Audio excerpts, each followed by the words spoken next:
Today's video, we're not working on the Hellcat swap Dodge Dakota. We're not working on the Hellcat swap Ram 1500.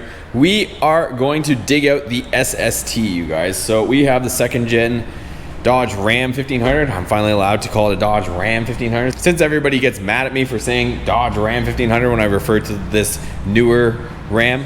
But we're gonna dig it out. I've got the EcoDiesel here because if you guys do or don't know, we picked up a SST, an actual true SST a few months ago, and we've just been so busy with all our Hellcat swap stuff that I haven't had a chance to get to it.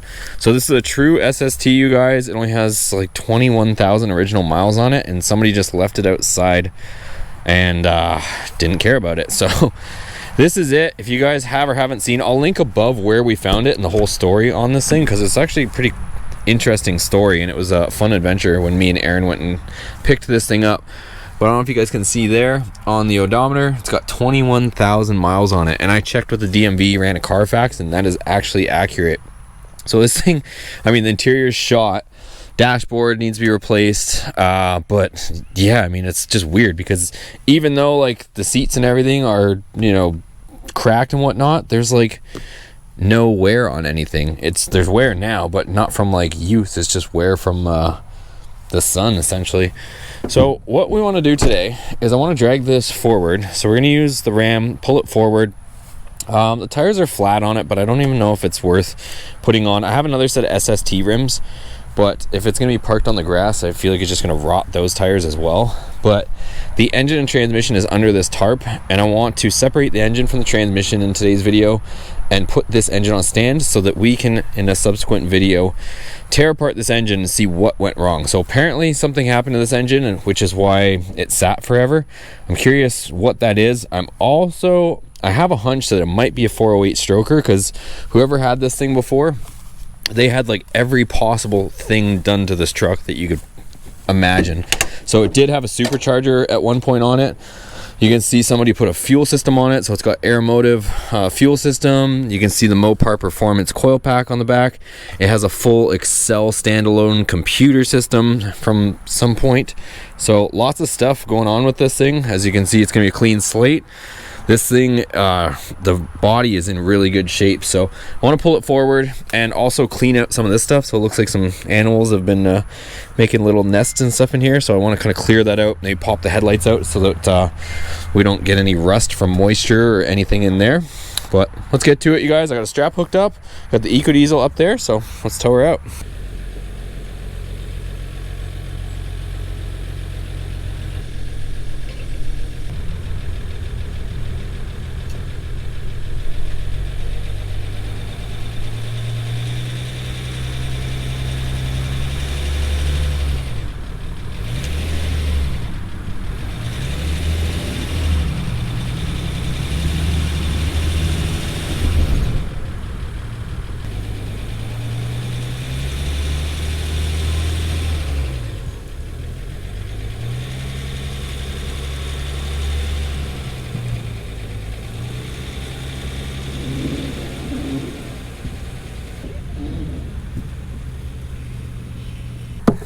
Man, that thing is so stuck in the ground that I had to put it in four-wheel drive on the Eco because I was doing a little burnout here trying to get that thing to get out of the ground there. But anyways, that's where she's been for the last, I want to say 3 months at least. So I don't know if I can really by myself. It's a little bit hard to try to turn it. I kind of wanted to get it up onto the slab over here so I could kind of work with things a little bit easier. I might try to. We'll see. It might be a bit of a juggle here of trying to get this thing to go that way, but at least I might try putting the air in these things. They don't really hold too well, but I don't know, at least so it's a little bit more rollable. We'll see what happens. Managed to get some air in this one. This other one though, I don't know, it started to hold, but I feel like it's coming out just as fast as it's going in. Let's see.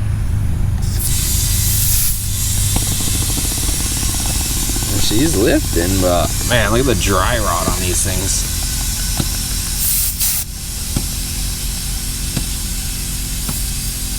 She's going up.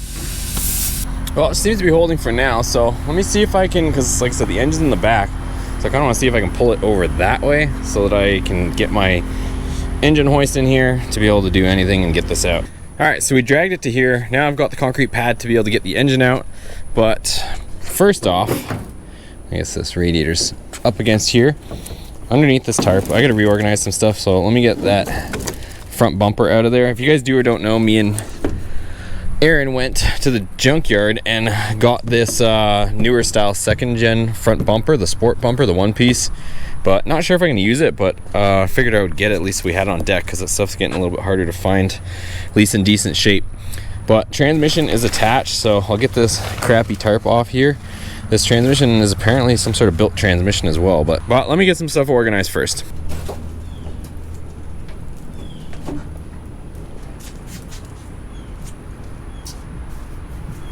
Ta-da! Here she is, guys. So, like I said, I don't know if you guys recognize this name. Let me know. This was at some point a built transmission. Who knows what kind of state it's in now. It does look to have some sort of converter in it, which we'll find out in just a second. Luckily, that dust cover is out of here, so I gotta take out the torque converter bolts, and then I'm gonna take these bolts off the bell housing here, and I'm gonna pull this transmission off, put it off to the side, and that way I can get the engine onto the engine stand, which is over there. So let me get these off. All right, so I got one of the bolts out, but now I need to turn over the engine, and I'm realizing that there's no crank pulley bolt or a pulley. There's a balancer on it, but that's about it. So found 2 bolts. I'm gonna try and put a pry bar here, see if I can turn it that way. The ring here for the starter is so far in that I don't know if I can get to it very easily as far as trying to turn it over that way. So there's no plugs in it. So hopefully, let's see. Ooh. I have no idea if this thing is seized or not seized or what, you guys.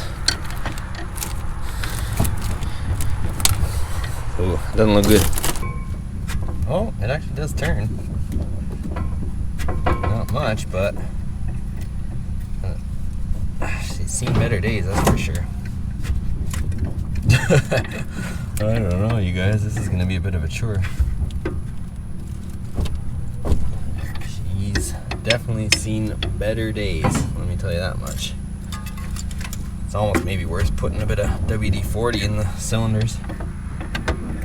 See if I can get this thing to move a little bit.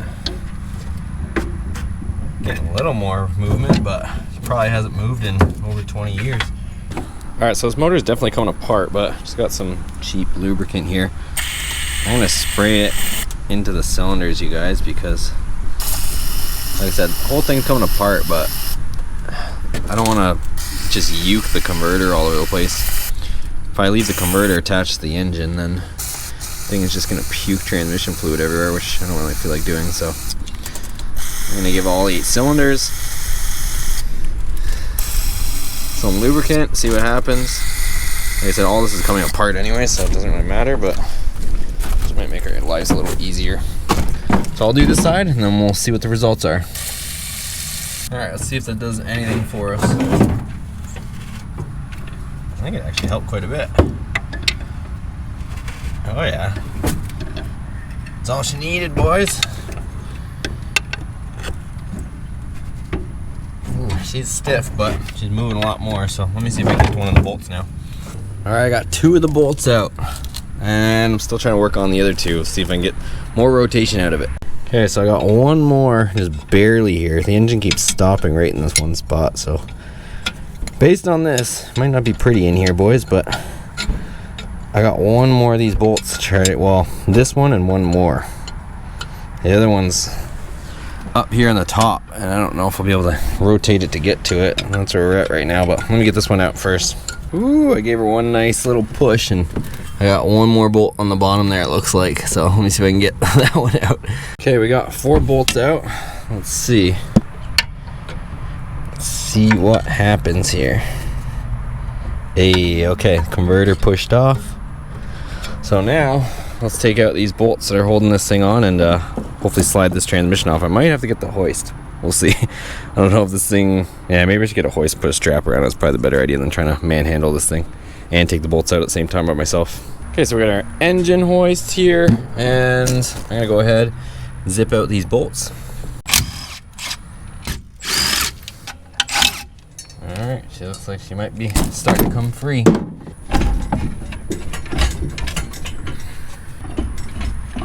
Well, I guess the converter's gonna come off. Well, I guess that was bound to happen since there's no drive shaft in it. But the good news is that fluid is crystal clear still, so hopefully if we put some new seals and stuff in this thing, maybe if we ever wanted to use this transmission, it's not in bad shape. Definitely looks like an aftermarket converter. No idea. I guess we can look and see what kind of markings may or may not be on it, but let me get this freaking mess cleaned up.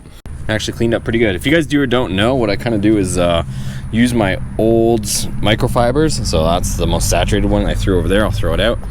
But after I kind of clean things up, then I'll use some brake cleaner and clean up the mess afterwards, and it pretty much lifts all the oil out. So as you can see there, we'll be good to go.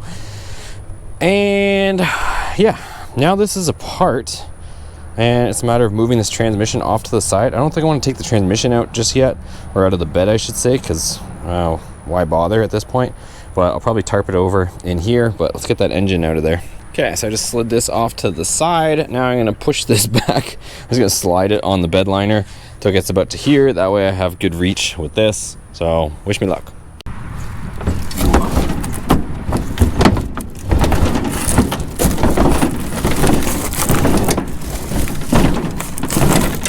And if you're worried, this oil pan is already screwed, so don't get mad at me. I hear things running. Ew. This is just pure rust water coming out of the front water pump area. I have a feeling this stream right now is going to come running to the back like everything else. This thing is just oozing, you guys.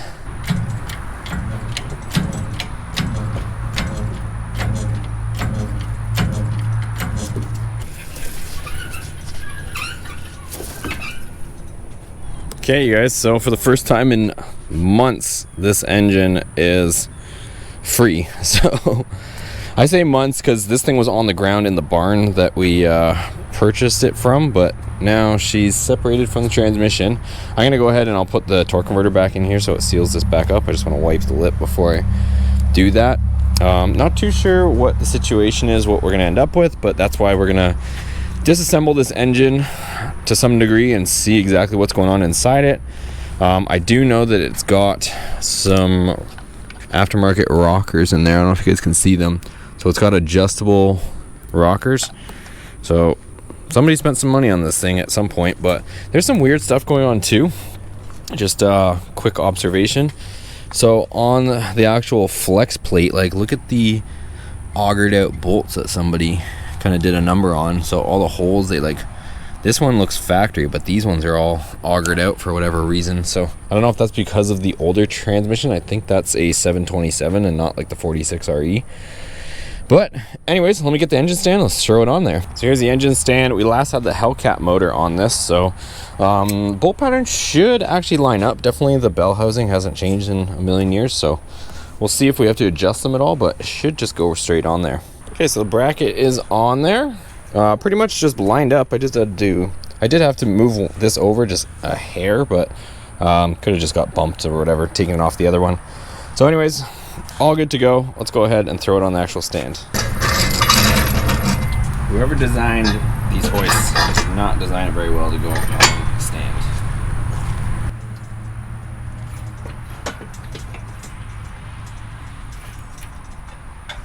See, this is what I'm talking about. Why not make this half an inch shorter or an inch shorter so this actually fits in here without making us crazy? But anyways, the front one they made okay, but this, it's like every time you try to put it down, this thing is just too wide unless I end up just modifying it myself. So she's down, chain is loose. Now I can roll this in.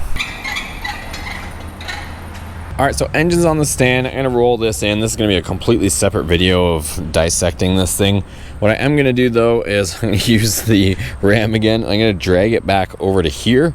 Kind of losing daylight today, so I'll probably have to do it in the morning, but I wanna pull the headlights out and kind of pressure wash the whole thing down, clean out that engine bay and all the kind of junk that's sitting in there. That way it's not holding any moisture.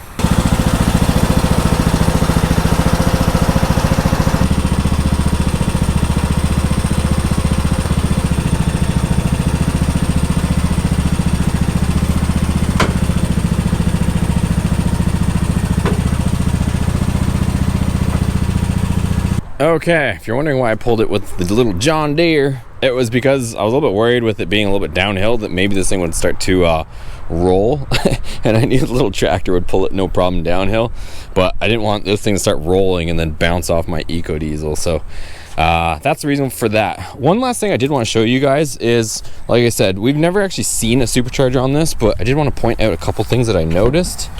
And you guys probably saw this, but it has a factory Mopar boost gauge. So obviously it wasn't factory, but it does have a Mopar performance boost gauge. Hopefully you can see right there. And then I found some slips in here, and this thing, like I said, wasn't registered since like 99 from the Carfax. And I found time slips from the drag strip. This shows Orlando Speed World, and the common denominator on this is a 13.9. So it looks like this truck was running a 13.9, and the date stamp, the 3rd of September 1999. So 13.9 in 99, and I think that's from this. That's my guess, but maybe that was the last passes it made before it actually grenaded. Kind of cool too. It's got a bunch of stuff from Discount Tire, all, like I said, dated way back then. Dodge truck. Also in the glove box, check this out, you guys. 1997 warranty information. That's so cool to have the original book from the truck.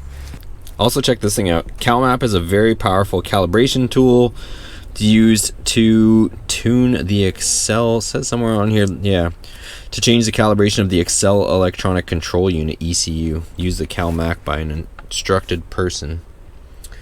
So it's got the stuff for that computer, which we won't be using, but kind of interesting just to see stuff like that. Nothing else too interesting that I can see. Somebody's socket. It's not a 10 mil though. And I'll catch you guys in the morning and we'll clean this thing up a bit more. All right, well, it's the next day, so I'm gonna bust out the pressure washer, but just before I do that, I'm gonna pop out these headlights, because like I said, there's some bunch of junk behind the headlights that I would like to make sure is cleaned out. Like I said, just different, I'm guessing, little rodents and stuff. Actually, I don't even know if it'll make a difference now that I look at it. The headlight pocket is here, and then this stuff is here, so maybe I'll just get a little shop vac and see if I can. Well, that one is definitely jammed. Yikes. All right, let me get the shop vac out and see what we can get out of there first, and then we'll wash the rest out.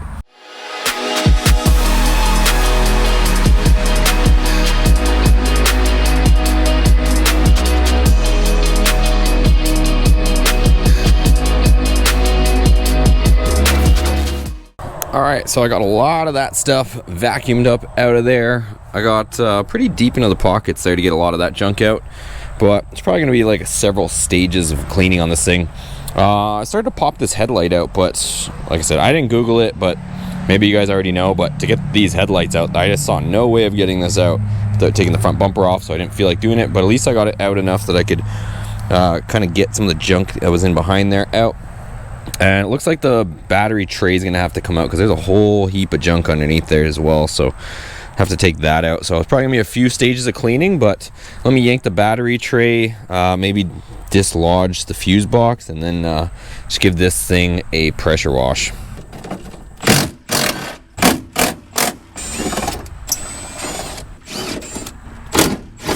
Okay, so I managed to get into the fender well so that I could get this out.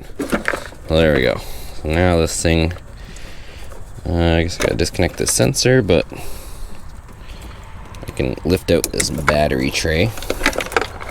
It's got another negative wire or something stuck on this, but let me get this out of here. Okay, it's another day, and I busted out the pressure washer, so I'm gonna finally get this thing cleaned up and hopefully give it a little bit of love. Just all the little areas in here. Let's see what it looks like. This is before. You can kind of see all the little junk everywhere, especially in here after I moved out the battery tray and fuse box, stuff like that. Let's clean her up.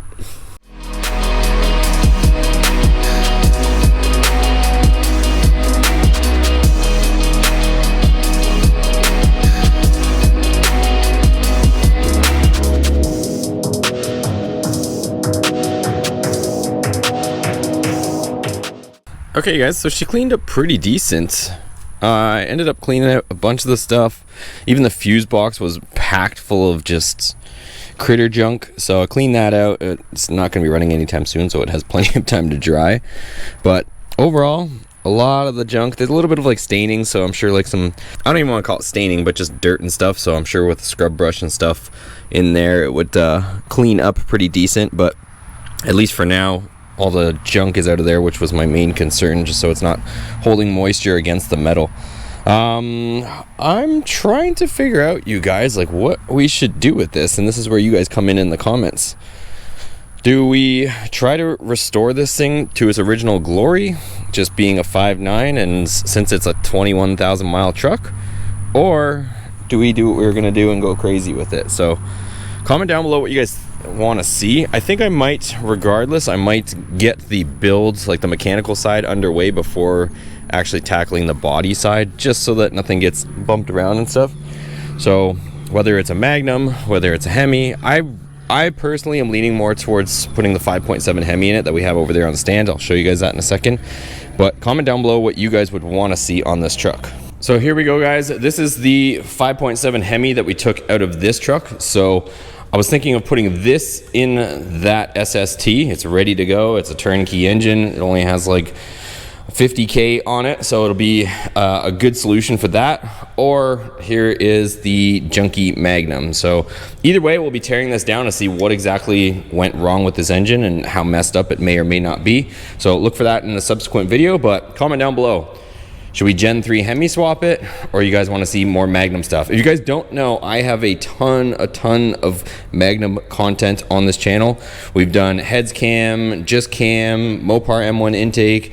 We did the Hughes air gap, all sorts of mods for these. If you guys want to check that out, check out the older videos when we were messing with the Dakota RTs. Me and my buddy Jason's truck. And you guys can see more content like that. So that's gonna be a wrap for this video, you guys. Comment down below what you guys wanna see on the SST. I'm kinda starting to get geared up towards that, but we got a lot of stuff on the go, and we still have our Hell Ram projects. We're gonna be taking this to the drag strip, the Hellcat swapped Ram. We also have the Hellcat swapped Dakota. So all kinds of stuff on this channel. Comment down below what you guys wanna see next, and we'll catch you guys on the next one.